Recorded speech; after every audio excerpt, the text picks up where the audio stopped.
Dans les vidéos précédentes, j'ai traité les thèmes de la démocratie, de l'argent, de la monnaie et de l'anachronisme du système monétaire. Le civisme, ma théorie, constituait l'arrière-plan de mes réflexions pour faire ressortir des choses qui, sans moyen de comparaison, semblent naturelles et passent inaperçues. À partir de cette 5e vidéo, et pour les 5 ou 6 qui vont suivre, on entre dans le vif du sujet.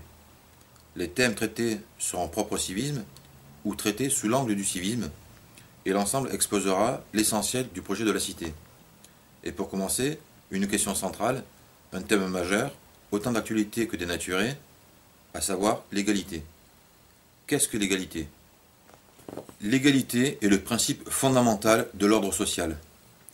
Donc le but de la révolution qui est d'asseoir la société sur ces principes. Il n'y a qu'une seule égalité possible, concevable et souhaitable, c'est l'égalité sociale. C'est l'égalité des citoyens en devoirs et en droits. Bien sûr, les hommes sont naturellement différents. Mais la société n'est pas l'état de nature, qui n'est pas un état de droit, mais celui du chacun pour soi, de la force et de l'insécurité généralisée. C'est précisément pour fuir l'état de nature, dans lequel jouent ces différences, que les hommes se constituent en société, aux yeux de laquelle ils sont tous citoyens et égaux.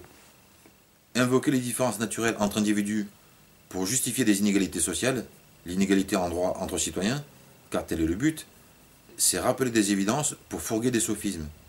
C'est passer du coq à l'âne. C'est confondre les notions et les contextes. C'est à la fois nier le fait social et vouloir, pour certains, les avantages de la société. Et j'ajoute que c'est aussi et surtout exonérer le rôle de l'argent dans les inégalités que l'on observe dans le système monétaire, que c'est donc au final un prétexte inconscient pour se soumettre à l'argent et à ses lois, au lieu de les identifier et de les combattre. Les différences naturelles ne concernent les citoyens qu'en tant qu'individus. Les droits, eux, ne concernent les individus qu'en tant que citoyens et n'existent que dans l'égalité. Pourquoi? Parce que les droits ne tombent pas du ciel. Ils n'existent que s'ils sont non seulement reconnus, mais garantis par la société. Or, la société n'est autre chose que l'ensemble des citoyens. Autrement dit, un citoyen n'a de droits que parce que ses concitoyens les lui garantissent, parce qu'il contribue lui-même à garantir les leurs. En fait, un citoyen ne génère pas ses propres droits. Ce sont les devoirs que les autres remplissent envers lui qui lui assurent les droits que ces devoirs génèrent. Et les autres n'ont de devoirs envers lui que s'il remplit les mêmes devoirs envers eux. Il n'y a pas de devoir sans réciprocité.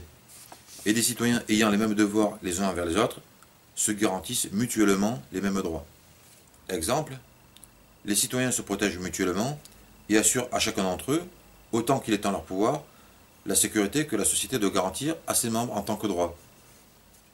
Le droit à la sécurité ne consiste donc pas à se défendre soi-même, même si cela ne peut être interdit, contrairement aux lois actuelles, par le principe débile de défense proportionnée, mais à être défendu par ses concitoyens.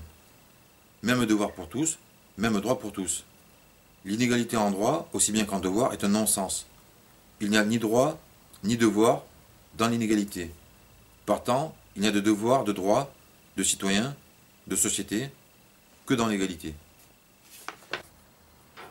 On peut distinguer deux sortes de balance de l'égalité, d'un point de vue individuel, d'un point de vue collectif. D'un point de vue individuel, comme je l'ai dit, un citoyen ne génère pas ses propres droits. En remplissant ses devoirs, c'est aux autres qu'il garantit des droits. Ce faisant, les autres agissent d'eux-mêmes envers lui, de sorte qu'il jouit bien des droits dont il s'est par ailleurs acquitté des devoirs correspondants. Ce qui donne l'illusion que ces droits sont le fruit de ses propres devoirs. Mais la vérité oblige à dire que les droits d'un citoyen ne sont que le fait indirect de ses devoirs. Il est cependant pratique de passer outre cette subtilité et de considérer que les droits d'un citoyen découlent directement des devoirs qu'il a remplis. En ce qui le concerne, la balance est donc équilibrée si un plateau contient ses droits, l'autre les devoirs correspondants. Un déséquilibre indiquerait qu'il est soit opprimé, plus de devoirs que de droits, soit oppresseur, plus de droits que de devoirs. Au niveau collectif, ne peuvent prétendre être égaux entre eux et ne le sont que les individus ayant rempli les mêmes devoirs et jouissant de ce fait des mêmes droits. La balance est équilibrée si l'on met d'un côté tous leurs devoirs, de l'autre tous leurs droits. Elle l'est toujours, du reste, lorsque sont pris en compte des individus ayant rempli moins de devoirs et jouissant justement de moins de droits. Ceci est possible dans deux cas de figure. Dans les deux cas, ces derniers individus sont égaux entre eux, mais sont-ils égaux aux autres? Tout dépend de la raison de cette différence et de la nature des devoirs et des droits qui les séparent des autres. Il se peut qu'un groupe d'individus, égaux entre eux, ne remplissent pas les mêmes devoirs que les individus d'un autre groupe, et ne jouissent donc pas des mêmes droits. Si l'on met les devoirs et les droits de tout ce petit monde dans la balance, elle est équilibrée. C'est le cas, par exemple, de citoyens appartenant à des sociétés différentes. Ils sont égaux en tant que concitoyens, dans le cadre de leur société respective, mais ne remplissant pas les devoirs des citoyens d'une autre société, ils ne jouissent pas, logiquement, des mêmes droits. On pourrait donc dire qu'il y a inégalité si une telle comparaison n'était absurde en elle-même. L'égalité est un rapport, et il n'y a aucun rapport entre citoyens de sociétés différentes. Il se peut aussi qu'au sein même d'une société, des citoyens remplissent moins de devoirs que d'autres, ou plus exactement qu'ils ne remplissent pas certains devoirs et ne jouissent donc pas des mêmes droits. Pourtant, tous sont égaux, car les devoirs qu'ils ne remplissent pas et les droits dont ils ne jouissent pas n'entrent pas dans la balance, qui serait de toute façon équilibrée s'ils y entraient. On ne peut comparer que ce qui est comparable. Les premiers ne peuvent invoquer comme une injustice le fait de ne pas jouir des droits que seuls les autres ont mérités par leurs devoirs. Ils sont encore moins fondés à réclamer les dits droits s'ils refusent de remplir les devoirs en question. Car pour que cette situation soit juste, pour que les droits en litige ne soient pas l'objet d'une privation, il faut que chacun ait la possibilité, s'il le veut, de remplir les devoirs qui les génèrent.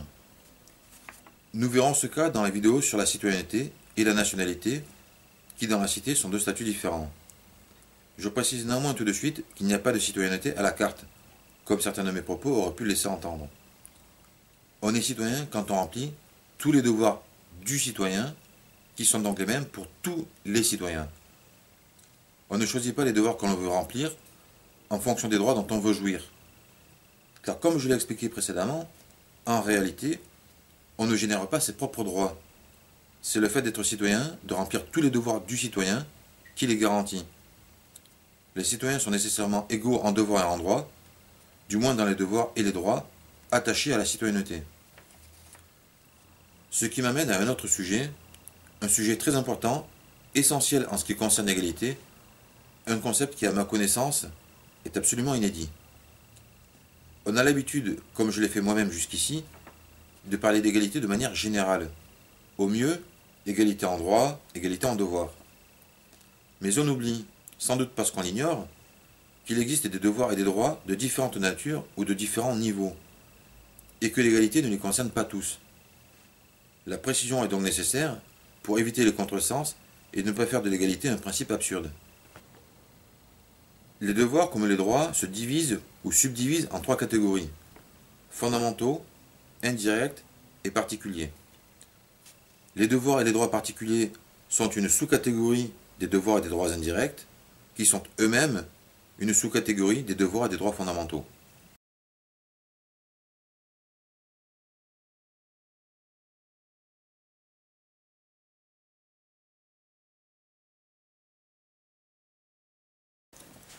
Les devoirs et les droits fondamentaux sont les grands principes qui découlent de l'acte d'association politique, c'est-à-dire du fait de se constituer en société par instinct de conservation.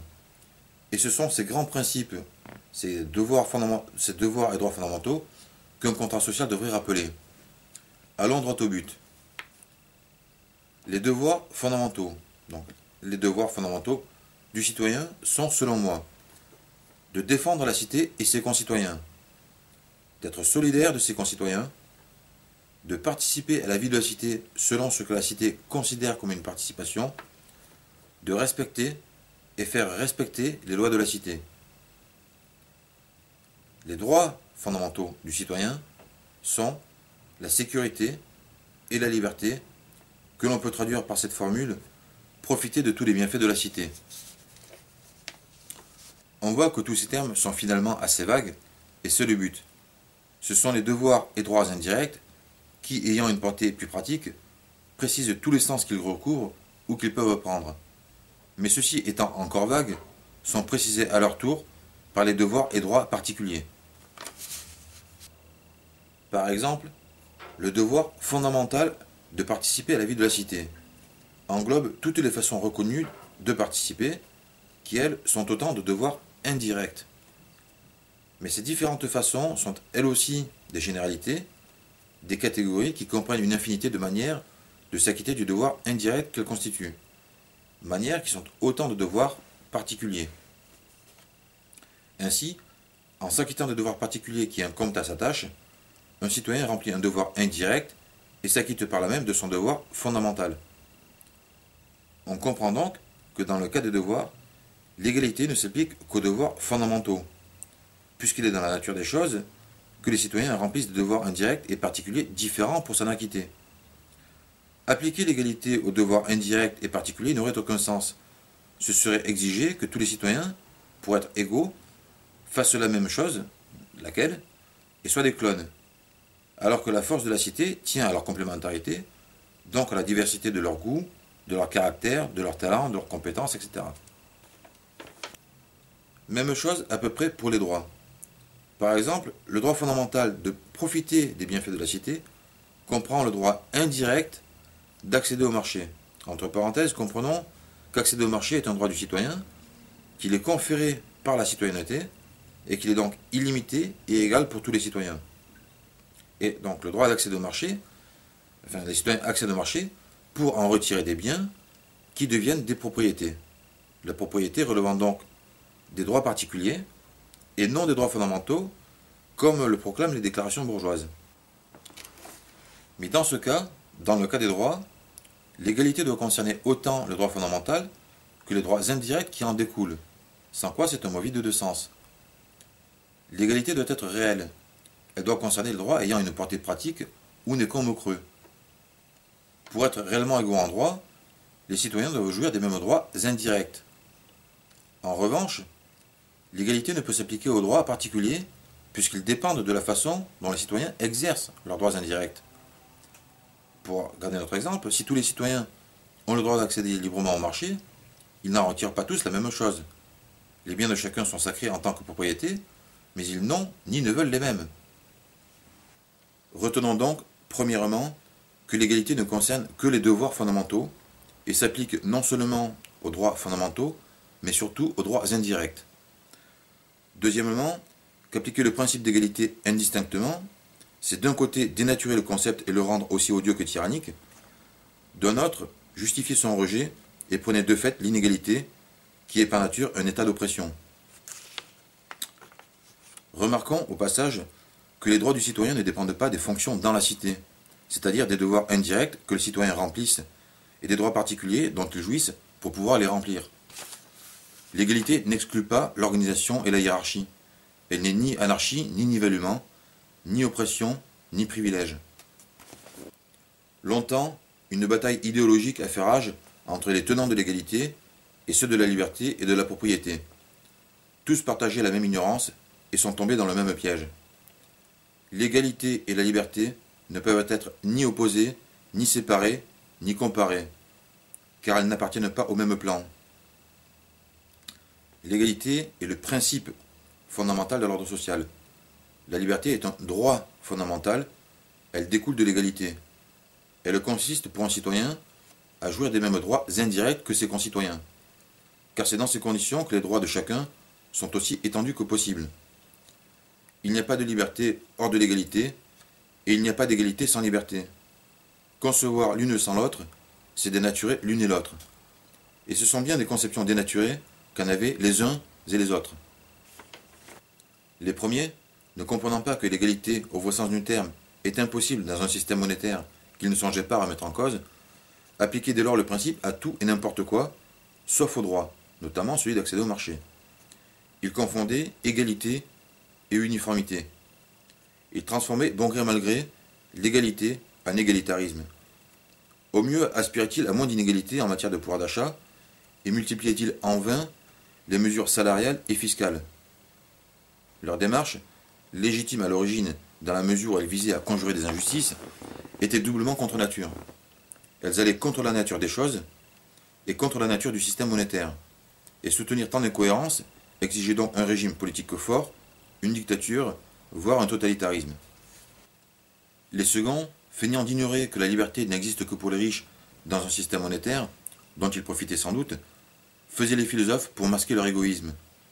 Ils transformaient les principes en sophismes. Ils étaient cependant plus cohérents que les premiers. S'ils validaient l'inégalité et les injustices inhérentes à l'argent, qui sont contre nature du point de vue de la société, ils allaient toutefois dans le sens du système monétaire et des abus, mais n'y ajoutaient pas le déni du réel, du moins du réel tel qu'il est dans le système monétaire. Leur système étant pour ainsi dire dans l'ordre des choses, ils n'avaient guère besoin de la force pour le maintenir, sauf qu'à l'extrême, et ces exploiteurs, ces oppresseurs, se feraient même le luxe de passer pour magnanimes. Ainsi, les premiers dénaturaient l'égalité et sacrifiaient la liberté parce qu'ils contestaient l'argent sans le savoir. Les seconds dénaturaient la liberté et sacrifiaient l'égalité parce qu'ils le défendaient sans l'avouer. En fin de compte, qui ne défend pas l'égalité bien comprise, défend l'argent en dernière analyse. Dans un système monétaire, l'argent est roi. Soit les hommes font avec, soit ils essaient de le contrer, jusqu'à ce que le naturel revienne au galop, c'est-à-dire que l'argent reprenne ses droits. Un système monétaire oscille nécessairement entre du capitalolibéralisme, régime actuel, et une forme de capitalisme d'État, monarchie, communisme, fascisme, État-providence. Soit les hommes se soumettent à la tyrannie de l'argent, soit ils essaient de lui échapper en se faisant tyrans eux-mêmes, la masse, elle, étant toujours esclave. Ceci est une fatalité dans le système monétaire, mais ce n'est pas une fatalité en soi. Il suffit, pour la conjurer, d'arrêter de se payer de mots, de regarder les choses en face, de reconnaître l'argent comme l'ennemi de la société et de l'anéantir au nom de l'égalité et de la patrie. De véritables révolutionnaires ne peuvent avoir qu'une seule devise: l'argent est un tyran, l'égalité ou la mort. Vive la révolution!